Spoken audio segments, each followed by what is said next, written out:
In Cheun Mar. Yes, turning stance. What stance am I in? Biu Mar. No, Biu Mar. Yeah. Because it depends. When I do a turn, I turn my hips. So this is, I'm facing that direction, and here's the sides. If I turn my hips 45 to 45, this is where my hips go. The stance I'm in is determined or defined by where I'm looking. Because if I'm looking that way, this is now Biu Mar, forwards and backwards. If I turn, this is Biu Mar, backwards, forwards. If I'm looking that way, toward you, and I'm turning every time, this is Cheun Mar. It's the same stance. So, turning stance, arrow stepping. Turning stance, arrow stepping. So that's one thing. I want to kind of just look at this this stance in two ways if you can. I want to have a look at the back foot and I want to have a look at the front foot. Because we're doing packs just at the moment, we'll carry on with the packs for now, and I'll do the turning stance next time. But three reasons why you guys have just done Biu Mar, just showing this. A very simple way of getting into this, as I explained. Facing this way, shoulder apart. I'm going to turn here. I'm going to turn on my heels, number one, bend the knees, number two, turn the shoulders, number three. Then at that point, I can sit back a little bit and allow my foot to relax a little bit if it needs to. What I mean with the front foot is, don't resist against that shape, don't encourage against that shape, just allow it to be comfortable. So from there I'm going to go forwards and I'm going to go backwards.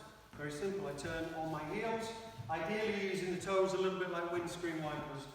So this is going forwards or going backwards. This is how I'm going to set.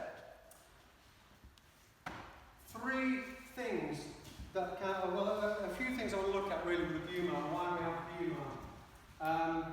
I mentioned about the first thing being kicks. Anyone got strong legs? Who's got strong legs? No?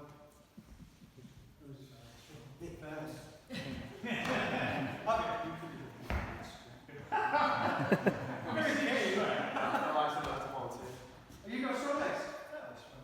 Alright, fantastic. I'm going to show you how easy it is to break a kneecap. You've no injuries, of course, have you? No. Good. Should have sat first. Yes. Yeah. So in Biu Mar then, first of all we look at three reasons. I want to look at the front foot. The first one is that usually if we're going to kick, this is going to be telegraphed in one of two ways. Either I'm going to step up before I can kick, or I'm going to move back before I can kick. If you're already with the weight back, then of course that kick is not telegraphed. So we can do that kick without showing anything.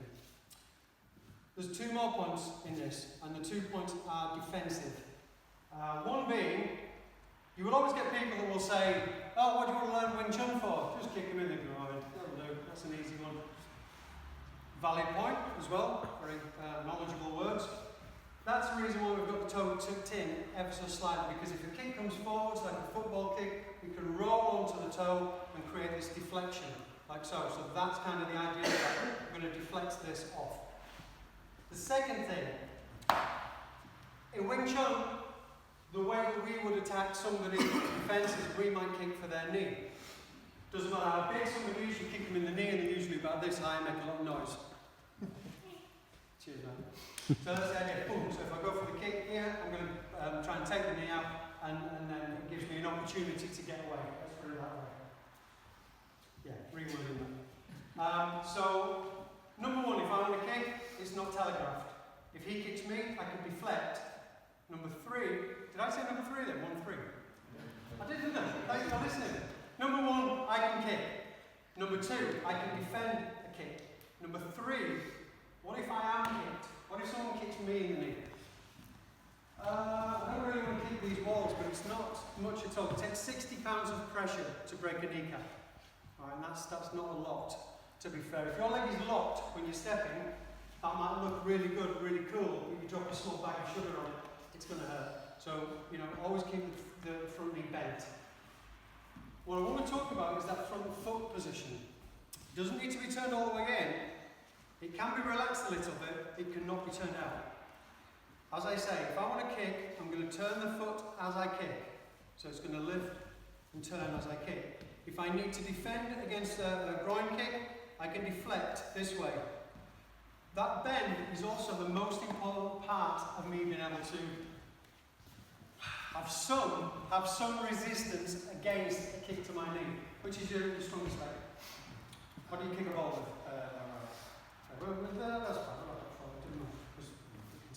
So a long stance, so have a long, strong stance, and bend your front knee, so we're going to have one of these. So forward, that's it. No injuries. Good, okay. Right, longer stance if you like, doesn't matter.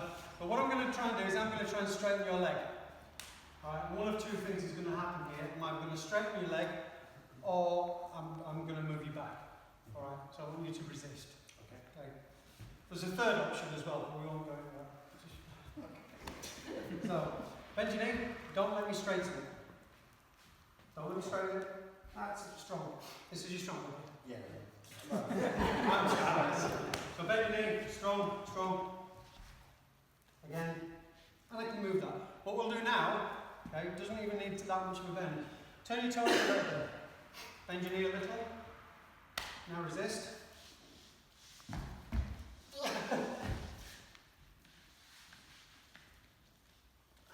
And there's some very little laughter. I know exactly. Show off. Really strong. The reason for that is because of this. Your quadricep. There's four of them. That's why it's called quad.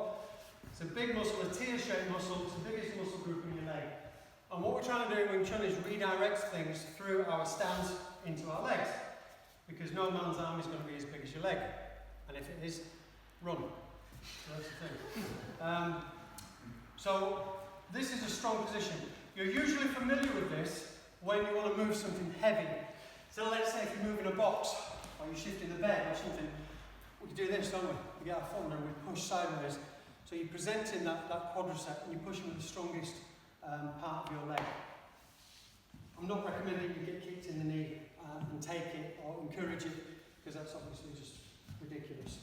But 3 reasons then for Biu Mar. Number 1, if I kick, you don't see it. If you kick me to the groin, I deflect it. If you kick my knee, I've got momentarily the best chance of protection and some kind of resistance. Not encouraged, not wanted, but it's a little kind of added bonus. Brilliant. Thank you very much. I'll hold you back. Yeah, so that's why we're doing Biu Mar. We do that a lot. We do it in Pak Sau. We've just been training, of course. We're also doing this in our Lap Sau Exercise without knowing it, because once again, to you, I'm in Biu Mar. To you, I'm in Cheun. The stance is the same. Thanks for listening to that, guys. What we're going to do now, we'll partner up and we're going to do some kind of street applications, just to give us a little bit of a feel. Fantastic, thank you. Cool.